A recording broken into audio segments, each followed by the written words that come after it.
Everyone wants to live in a secure and comfortable environment. Earth, where every people live, contains its big natural potential. One of them is the forest.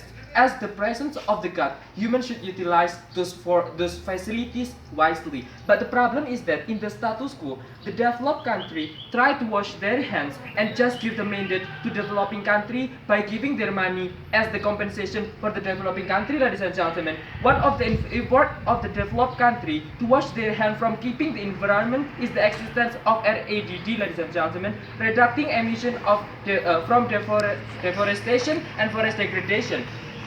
We see in the status quo that RADD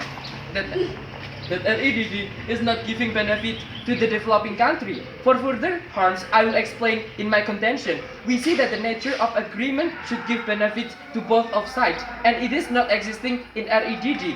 Why? First, this kind of incentive is not comparable anymore if Indonesia can utilize this kind of potential of the forest wisely and maximally, ladies and gentlemen. So what we want here is very simple and very clear. We just want to stop RADD profit sharing. So what's the solution for substituting RADD? We think that keeping the environment, especially forest, is not only the responsibility of developing country that has this kind of forest, but we think that this is the responsibility of every people. So we call it as a mutual responsibility, that just not the mandate from the developed country to the developing country just by giving this kind of incentive.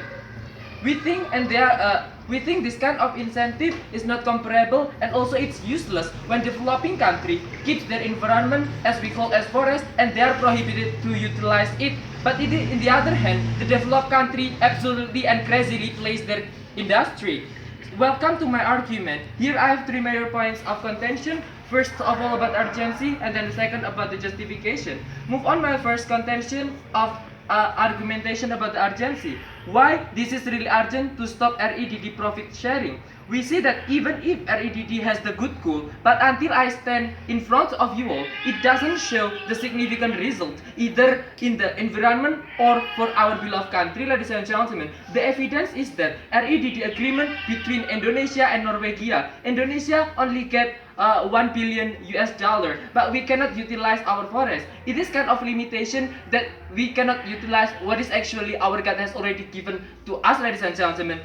We think also it will harm for our country development in the future. On how? Indonesia consists of so big forest. You can imagine how significant the potential is if Indonesia can utilize it wisely. On how that Indonesia can utilize this kind of forest wisely without breaking the environment. First of all, Indonesia is not a stupid, ladies and gentlemen. After cutting one tree, they must plant for 10 new trees, right? This is the commitment of our government. But let's imagine if we force to hold this kind of RADD, we cannot get this big potential for the development of our country. So we think this is really urgent to stop the benefit sharing between RADD and Indonesia. Let's step on my second point of contention about justification. I have 4 layers of analysis in this point. First layer, when we see from the government perspective, as the developing country, Indonesia also wants to be better and improve, ladies and gentlemen. We admit that keeping the environment also important,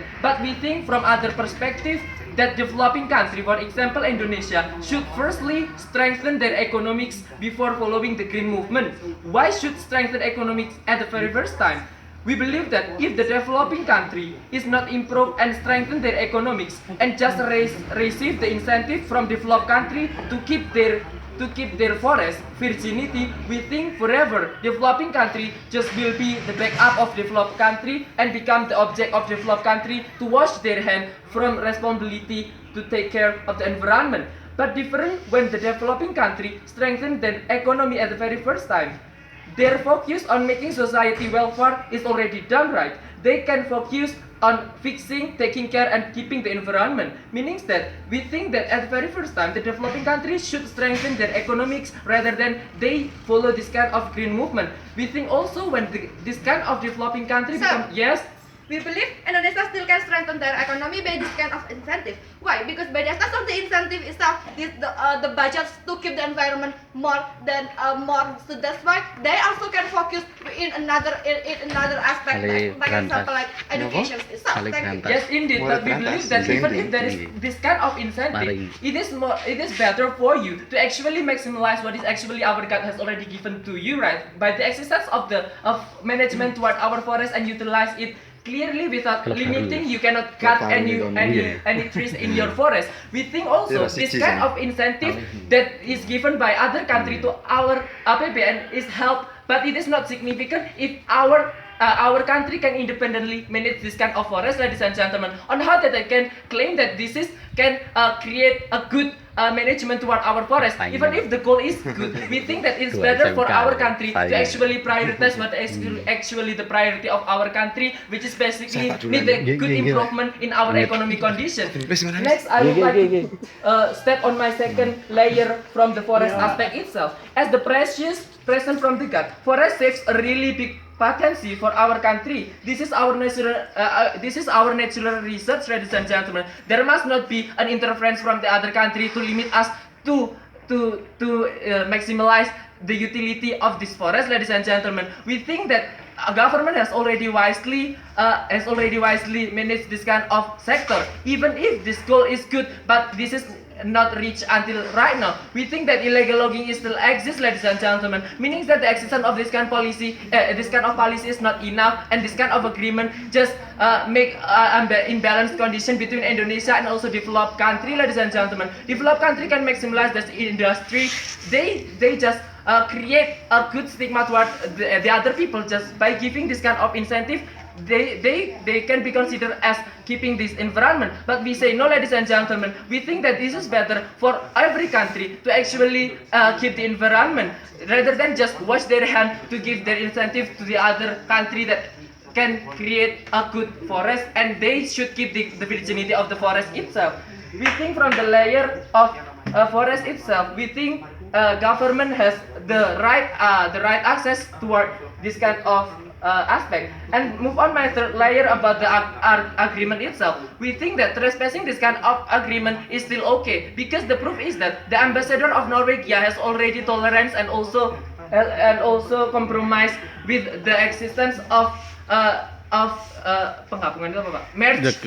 The merge of the REDD, Badan REDD in our country to the Kementerian Lingkungan Hidup, ladies and gentlemen. We think here, even if we trespass this kind of agreement, there is also a compromise and also consolidation more toward this case. Move on my fourth layer of argumentation when we see from the profit sharing aspect. We think that when you want to try to make an agreement, you should actually menguntungkan itu apa?